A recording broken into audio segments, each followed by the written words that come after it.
Yes মাননীয় speaker, আমি মাননীয় সংসদ নেতার পক্ষে বক্তব্য রাখছি।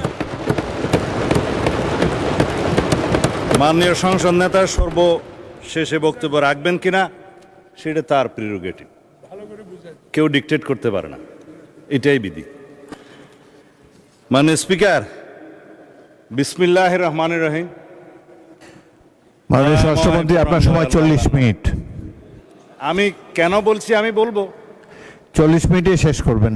জি মাননীয় স্পিকার, আপনি দয়া করলে আরো বাড়িয়ে দিতে পারেন। দয়াময় পরম দয়ালু আল্লাহর নামে। বিরোধী দল এটা চায়, এটা কিন্তু ৭২-এর সংবিধানে ছিল না মাননীয় স্পিকার। আমরা এটা চাই। শহীদ রাষ্ট্রপতি জিয়াউর রহমান এইটা সংবিধানে গ্রহণ করেছিলেন। মহান আল্লাহর ওপর পূর্ণ আস্থা ও বিশ্বাস এই সংবিধানের মূলনীতি হইবে। আমরা এটা চাই, বিরোধী দল চায় কিনা জানি না। এটা পঞ্চম সংশোধনের মাধ্যমে শহীদ রাষ্ট্রপতি জিয়াউর রহমান সংবিধানের মূলনীতি এবং আর্টিকেল 8-এ রাষ্ট্র পরিচালনার মূলনীতিতে গ্রহণ করেছিলেন। এই দুই জায়গা থেকেই পঞ্চদশ সংশোধনের মাধ্যমে বিগত ফ্যাসিস্ট সরকার নির্মূল করে দিয়েছে। আমরা এটা পুনর্বহাল চাই। এগুলো ঐকমত্য কমিশনের এই গঠিত জুলাই সনদে থাকতে পারত।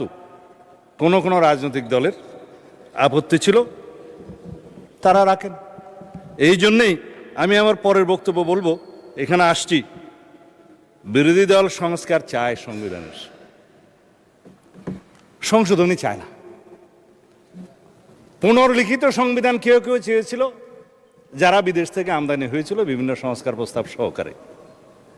আমরা বলেছিলাম rewriting of constitution, new constitution, গণপরিষদ, এগুলো একই কথা। যে সংবিধান আমরা যা কিছুই সংশোধনী চাই, গ্রহণ করতে চাই, সেটা আমরা সংশোধনীতে আনি। তাল দপ করিয়া পড়িল নাকি পড়িয়া দপ করিল, এক কথাই তো মাননীয় স্পিকার।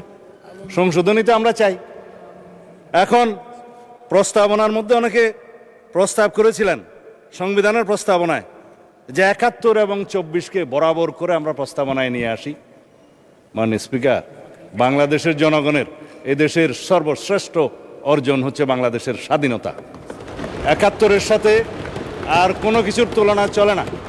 আমরা ২৪-এর জুলাই জাতীয় সনদ এবং জুলাই ঘোষণাপত্রের এসেন্সকে আমরা সংবিধানে ধারণ করার জন্য অঙ্গীকার করেছি, করব। চতুর্থ তফসিলে আসবে সেই কথা। জুলাই ঘোষণাপত্র আমরা বলেছি, জুলাই জাতীয় সনদও বলেছি। অঙ্গীকার নামায় দেখেন আপনি, শেষের পৃষ্ঠায় আছে, এই জুলাই জাতীয় সনদের অঙ্গীকার নামার মধ্যে আছে। যাই হোক, এখন ৭১ এবং ৭২-এর সংবিধান কেন ভালো লাগে না আমরা বুঝি তো মাননীয় স্পিকার। ৭১ এই দেশের স্বাধীনতার ঘোষণা, স্বাধীনতা যুদ্ধ, মুক্তিযুদ্ধ, বিজয় অর্জন, শহীদ রাষ্ট্রপতি জিয়া, সবই এক কাতারে গাথা। এদেশের মানুষের সর্বশ্রেষ্ঠ অর্জন, বিজয় গাথা। কারো কারো জন্য হতে পারে এটা পরাজয়ের গ্লানি, আমি ওই জায়গায় যাব না। ৭২-এর সংবিধান কেন ভালো লাগে না মাননীয় স্পিকার? আমি আজকে যারা বক্তা আছেন তারা দেখলাম যে কেউ আইন কানুনের মধ্যে নাই, সেজন্য আমিও আর থাকার চেষ্টা করছি না। ৭২-এর সংবিধান কেন ভালো লাগে না? তফসিল ১-এর মধ্যে যে সমস্ত অর্ডারগুলোকে বৈধতা দেওয়া হয়েছে, তার মধ্যে ৩ নম্বরটা হচ্ছে দি কোলাবোরেটরস স্পেশাল ট্রাইব্যুনাল অর্ডার নম্বর 8, 1972, যার মাধ্যমে এদেশের স্বাধীনতা বিরোধী রাজাকার আলবদরদের বিচার করা হয়েছিল মাননীয় স্পিকার। যাই হোক, আমি এগুলো বলতে চাই না। যারা আদেশ নিয়ে কথা বলছেন, বলে যে আদেশও তো আইন, আমি কখনো স্বীকার করেছি আদেশ আইন না। সেই আদেশও তো আইন, বললাম তো এই আদেশও আইন। 151-এ যে সমস্ত অর্ডারকে রিপিল করা হয়েছে সেগুলো বাদে, সেগুলো আগে আইন ছিল।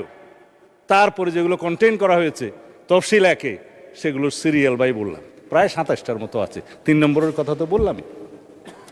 যে সমস্ত অর্ডার চতুর্থ তফসিলের ৩, ৩-এর ২, ৩-এর ২, ৩-এর ৩ এই মতো করা হয়েছে বৈধ, কিন্তু সেই অর্ডার আর করার ইখতিয়ার নাই। ৭ই এপ্রিল ১৯৭৩-এর পরে জাতীয় সংসদের প্রথম বৈঠকের পরে। তবে অ্যামেন্ডমেন্ট করার সুযোগ দেওয়া হয়েছিল 2 বছর, যাতে সংবিধানের সাথে সামঞ্জস্যপূর্ণ করা যায়। এই অর্ডারের আলাপ তো শেষ।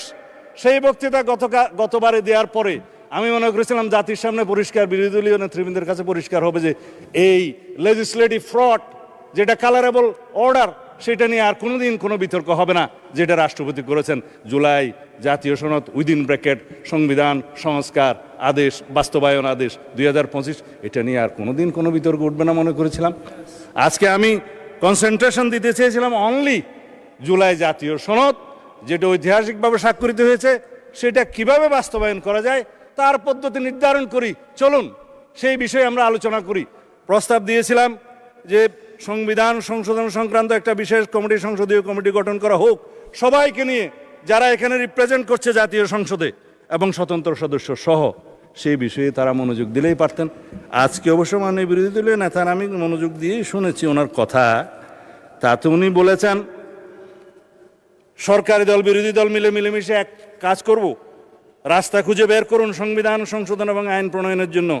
ওয়েলকাম জানাই, স্বাগতম। জুলাই জাতীয় সনদ বাস্তবায়ন চায় তারা প্রত্যেকে বলেছেন।